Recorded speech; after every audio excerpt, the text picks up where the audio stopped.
வணக்கம். அன்பார்ந்த இணையதள நேயர்களை மீண்டும் www.qcrc.in என்ற இணையதளத்திற்காக நியூஸ் தமிழ் செய்தியிருக்கையில் உங்களை சந்திப்பதில் பெருமகிழ்ச்சி அடைகிறோம். இன்று 12 மே 2009க்கான முக்கிய செய்திகளை தற்போது பார்க்கலாம். தமிழகம் உள்பட 9 மாநிலங்களில் நாளை இறுதிக்கட்ட வாக்குப்பதிவு நடக்க இருக்கிறது. இதற்காக தேர்தல் ஆணையம் பாதுகாப்பை அதிகரித்து உள்ளதாகவும் எந்த அசம்பாவிதமும் நடக்காமல் இருப்பதற்கான ஆயத்த பணிகளை 24 மணி நேர தயார் நிலையில் வைத்திருப்பதாக டெல்லியில் இருந்து தகவல்கள் வெளிவந்து கொண்டிருக்கிறது. ஈழ தமிழ்நாட்டின் மீது ராட்சச இலங்கை ராணுவத்தினர் மருத்துவமனை மீது தாக்குதல் நடத்தியதில் 47 பேர் கொல்லப்பட்டதாக தமிழ் ஈழ நாட்டிலிருந்து செய்திகள் வெளியாகிக் கொண்டிருக்கிறது. அமெரிக்க அதிபர் திரு பாரக் ஒபாமா அவர்கள் தங்கியிருக்கும் வெள்ளை மாளிகை முன்பு ஈழ தமிழ் சுதந்திர போராட்ட வீரர்கள் இன்று மாபெரும் போராட்டத்தை நடத்தியதாகவும் இலங்கை ராட்சச ராணுவத்தினர் அத்துமீறி ஈழ நாட்டுக்குள் நுழைந்து அப்பாவிகளை கொலை செய்து இருப்பதை தடுக்க வேண்டும் என்றும் தமிழ் ஈழ நாட்டை அமெரிக்க அரசு அங்கீகாரம் அளிக்க வேண்டும் என்று தமிழ் ஈழ சுதந்திர போராட்ட வீரர்கள் போராடியதாக தகவல்கள் வெளிவந்து கொண்டிருக்கிறது.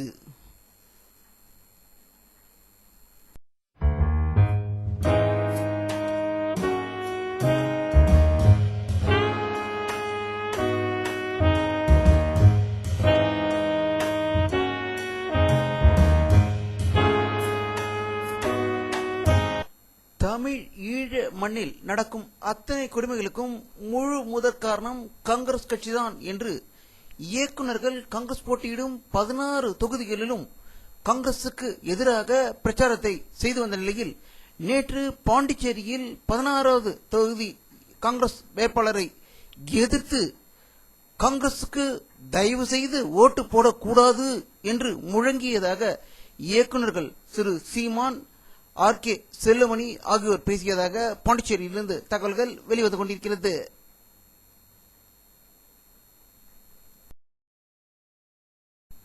தமிழகம் மற்றும் புதுச்சேரியில் நாளை தேர்தல் நடைபெறுவதையொட்டி இறுதிக்கட்ட ஏற்பாடுகளை விறுவிறுப்பாக நடைபெற்று வருகின்றன என்றும் தேர்தலில் கள்ள ஓட்டு போடுவதை தடுக்க நடவடிக்கைகள் எடுக்கப்பட்டு உள்ளதாகவும் தமிழக தேர்தல் அதிகாரி திரு நரேஷ் குப்தா அவர்கள் செய்தி வெளியிட்டிருப்பதாக தகவல்கள் வெளிவந்து கொண்டிருக்கிறது. திமுக கூட்டணி வெற்றி பெற வேண்டும் என்று தமிழக முழுவதும் எல்லா இடங்களுக்கும் சென்று சுற்றுப்பயணம் செய்த ஒரே தலைவர் என்றால் அது திரு மு.க. ஸ்டாலின் அவர்களே சாரும்.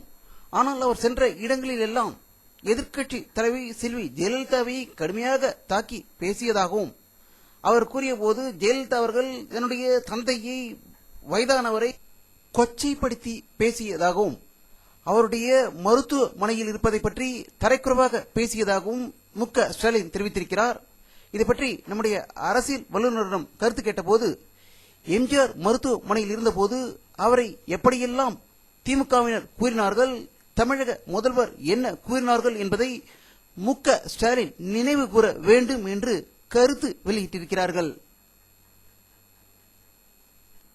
ஈழ தமிழ்நாட்டில் தமிழர்களை கொன்று குவித்துக் கொண்டிருக்கும் வேளையில் அதற்கு உடந்தையாக இருந்ததாக கருதப்படும் காங்கிரஸ் தலைவர் சோனியா காந்தி தமிழ் மண்ணில் இறங்கியதை எதிர்த்து கருப்பு கொடி காட்டிய இயக்குனர் சிகரம் திரு பாரதி ராஜா மற்றும் பழ நெடுமாறன் ஆகியோரை கைது செய்திருந்தார்கள்.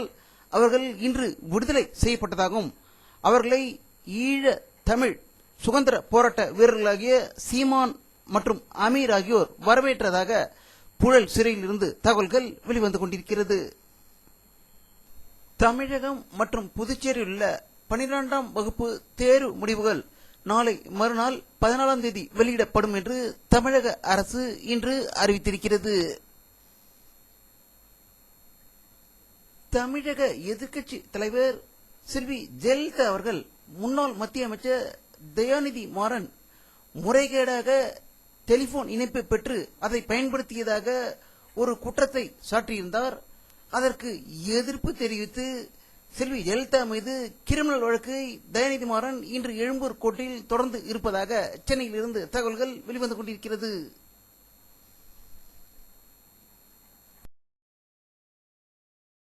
பாரதிய ஜனதா கட்சியின் துணைத் தலைவர் திரு வெங்கையா நாயுடு ஹைதராபாத்தில் வெளியிட்டுள்ள ஒரு செய்தி அறிக்கையில், பாரதிய ஜனதா கட்சியின் பிரதம வேட்பாளர் திரு லால்கிருஷ்ண அத்வானியை பிரதமராக ஏற்றுக்கொள்ளும் எவரையும் எங்கள் கூட்டணியில் சேர்த்துக் கொள்வோம் என்று சூழலித்ததாக தகவல்கள் வெளிவந்து கொண்டிருக்கிறது. உத்தரப்பிரதேச மாநிலம் பிலிபட் தொகுதியின் பாரதிய ஜனதா கட்சி வேட்பாளர் திரு வருண்காந்திக்கு எதிராக தேசிய பாதுகாப்பு சட்டத்தை திரும்ப பெற வேண்டும் என்று அலகாபாத் உயர்நீதிமன்ற ஆலோசனை குழு அளித்த பரிந்துரையை எதிர்த்து உத்தரப்பிரதேச மாநில மாயாவதி அரசு உச்ச நீதிமன்றத்தில் மேல்முறையீடு செய்து உள்ளதாக புதுடெல்லியிலிருந்து தகவல்கள் வெளிவந்து கொண்டிருக்கிறது.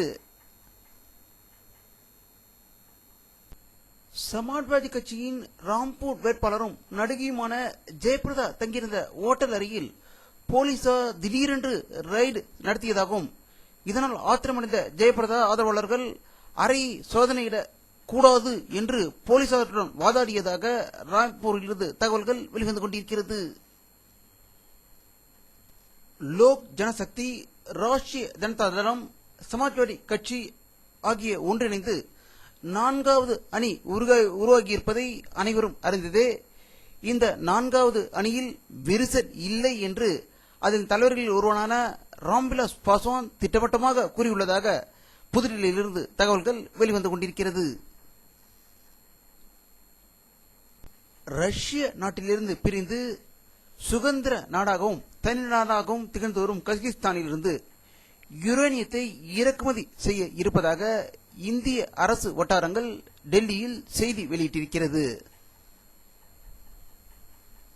மும்பையை சேர்ந்த தொழில் அதிபர் ஒருவர் 40,000 கோடி ரூபாயை சுஸ்விங்கில் போட்டிருப்பதை திரும்ப பெறுவதற்கு மத்திய அரசு அனுப்பிய ஆதாரங்கள் அனைத்துமே போலியானவை என்று சுவிஸ் அரசாங்கம் கூறியதால் இந்திய அரசின் மீது நம்பிக்கையை இழந்து இருப்பதாகவும் சுவிஸிலிருந்து தகவல்கள் வெளிவந்து கொண்டிருக்கிறது.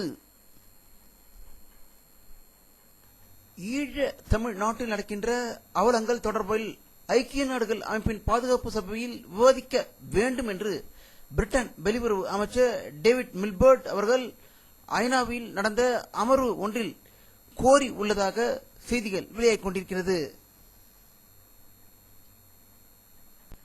தென்னாப்பிரிக்காவில் புதிய அதிபராக தேர்ந்தெடுக்கப்பட்டுள்ள ஜேக்கப் சுமாவா அவர்கள் தலைமையில் 6 இந்தியர்கள் அமைச்சர் பதவி கிடைத்து இருப்பதாக தென்னாப்பிரிக்காவிலிருந்து தகவல்கள் வெளிவந்து கொண்டிருக்கிறது. ஈரானிய நாட்டில் சிறைபிடிக்கப்பட்டிருந்த ஈரானிய அமெரிக்க பத்திரிகையாளர் ரொக்சானா சபேரியாவின் தண்டனை காலம் மேல்முறையீட்டு நீதிமன்றத்தால் 8 ஆண்டுகளிலிருந்து 2 ஆண்டுகள் குறைக்கப்பட்டு ஒத்தி வைக்கப்பட்டிருத்து அவர் விடுவிக்கப்பட்டுள்ளதாக ஈரானிலிருந்து தகவல்கள் வெளிவந்து கொண்டிருக்கிறது. சைனாவில் 1 ஆண்டுக்கு முன்பு ஏற்பட்ட பயங்கர பூகம்பத்தில் 1,00,000 பேர் கொல்லப்பட்டதின் 1ஆம் ஆண்டு நினைவு நாள் இன்று சைனாவில் அனுசரிக்கப்பட்டதாக தகவல்கள் வெளிவந்து கொண்டிருக்கிறது. பூமியை படம் பிடிக்கும் பணிக்காக அமெரிக்காவின் நாசா விண்ணுக்கு அனுப்பிய ஆப்பிள் தொலைநோக்கில் ஏற்பட்ட கோளாறுகள் சரி செய்ய அட்லாண்டிக்ஸ் விண்கலத்தின் 7 விண்வெளி வீரர்கள் இன்று விண்வெளிக்கு புறப்பட்டு சென்றுள்ளதாக அமெரிக்காவிலிருந்து தகவல்கள் வெளிவந்து கொண்டிருக்கிறது. வானிலை அறிக்கை 12 மே 2009 பிற்பகல் 2 மணி எடுக்கப்பட்ட சேட்டலைட் புகைப்படத்தை தற்போது பார்த்துக் கொண்டிருக்கிறீர்கள். தமிழகத்தில் மேகமூட்டம் எதுவும் தெரியவில்லை. மேற்கு தொடர்ச்சி மலைப்பகுதியில் மட்டும் லேசான மேகங்கள் இருப்பதை பார்க்கலாம். வெயிலின் தாக்கம் இன்றும் அதிகமாக இருந்ததாகவும், இந்திய பெருங்கடலில் மழை மேகங்கள் தோன்றுகின்றன. ஆனால் அது தமிழகத்தை நோக்கி வருமா என்பது அடுத்த சில நாட்களில் தெரிய வரும்.